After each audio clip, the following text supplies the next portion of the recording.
My name is Walter from New Zealand, and I have a question. So I run a video business, Cool. And as part of that, I train people how to present as well. I've done a lot of TV hosting, and my question for you is, if you were going to scale a video production / photography business, what moves would you make to grow it? Currently, we're only doing like $250K a year, Okay. and I'd love to actually grow a real business. Sure. Because it's just me and contractors. Yeah. And I'm trying to figure out what to do. I'm doing sales, I'm doing shoots, editing, all sorts of stuff. What kind of videos do you make? Like a range. Depends on what the client needs. So it could be recruitment, could be promos, could be a content package, whatever they need. I kind of meet with them, find out what they need, and then pitch it to them. Yeah. So this is great because there's one of 4 problems that most businesses get stuck on, and then they stay stuck until they figure it out. And you are in one of them, which is you haven't figured out what to sell yet. And so you can either be underpriced. This is some of you guys. You're at capacity, but you're not making any money. You're overcompensating, or you're wrongly compensating your team. The big fear there is that if I change my comp, I'll lose my team. Here, the big fear is if I change my price, I'll lose my customers. The one that you have is you're selling the wrong avatar, or you have too many avatars. You need to pick an avatar, right? And the fear there is if I narrow down who I'm serving, then I'm going to lose my business because I have to say no to money, right? Yeah. But the thing is that most of these kind of rock and hard place scenarios, you have to lean into the hard part, which is there is one of these customers that you've served that you provided the most results for in terms of from a monetary perspective. Now, are you B2B or B2C? B2B. Okay, great. Then yeah, everything's gonna be about how much money you make. And so then it's of the types of content that you make, which of them drives the most value. And so if you got really good at making video sales letters, for example, there's a huge amount of money that companies will pay for that type of thing. And so right now, my honest advice is that you need to couple your ability to edit and shoot videos with an additional knowledge set. And so that means you need to understand the video stuff and social media. You need to understand the video stuff and ads. Or you need to understand the video stuff and selling. And if you do that, then all of a sudden you're no longer selling videos, you're selling a result as a consequence of using a video. The video is just the vehicle, not the thing you sell. And then when you sell off of that result, your price can just basically go through the roof. Okay. And you'll find out that people want to buy that in reality, not a video package. Nice. That make sense? Yeah. That's a good one. Yes, ma'am. Hello, how are you? Hello. We were talking about you earlier, as I'm sure everyone in the room was.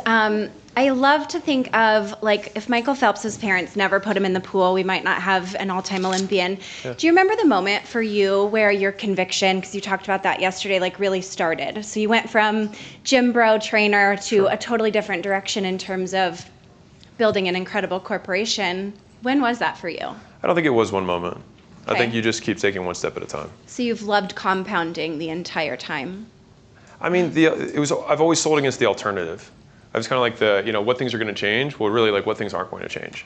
And so for me, the alternative was going back to something that I hated. And so it's just like, well, this may be hard, but it's not as bad as what I was doing. And so I was like, well, then I'll just keep going.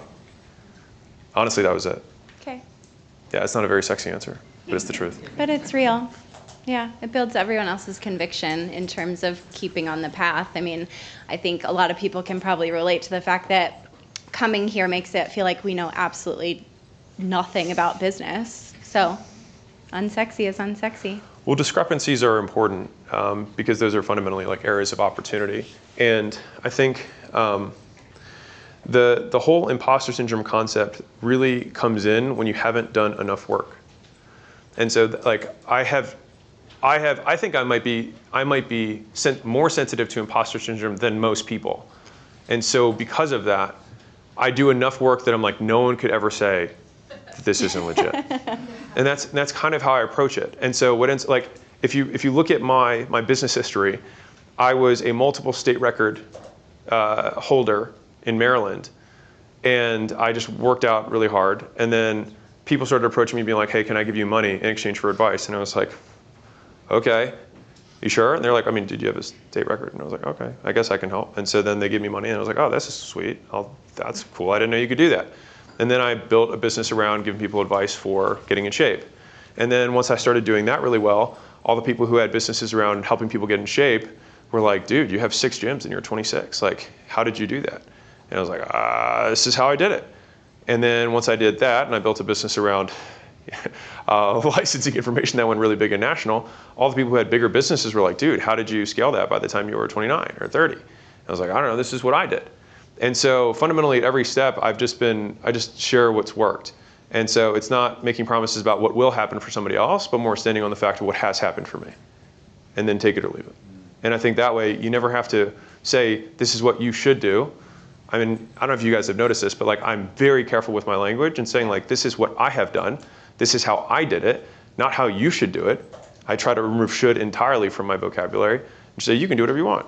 This is what worked for me. If you are a business owner and you are not growing as fast as you'd like, I'd like to give you a free gift. So my team and I put together the $100 million scaling roadmap, which is basically 200 hours of us looking over all the portfolio companies we've had and what stages of growth they went through, and more importantly, where they got stuck and how they got past it. And so we broke it into these 10 stages, and we made this little kind of quiz thing where if you put in your business information, it'll tell you where you're at, and the most important part for you, what to do for each of the functions of the business across product, marketing, sales, customer success, recruiting, IT, human resources, and finance. And so no matter what you're struggling with, someone else has already struggled with it and solved it. And so I'd like to give you this thing absolutely free. You can go to acquisition.com/roadmap, plug in your business information, and if you want us to actually help you deconstrain the business and you're trying to scale, we'd love to help you out. On the thank you page, you can just book a call with my team and we will look at the business, see if we can help. And if we can, we'll invite you out to Vegas and we'll do this in person live.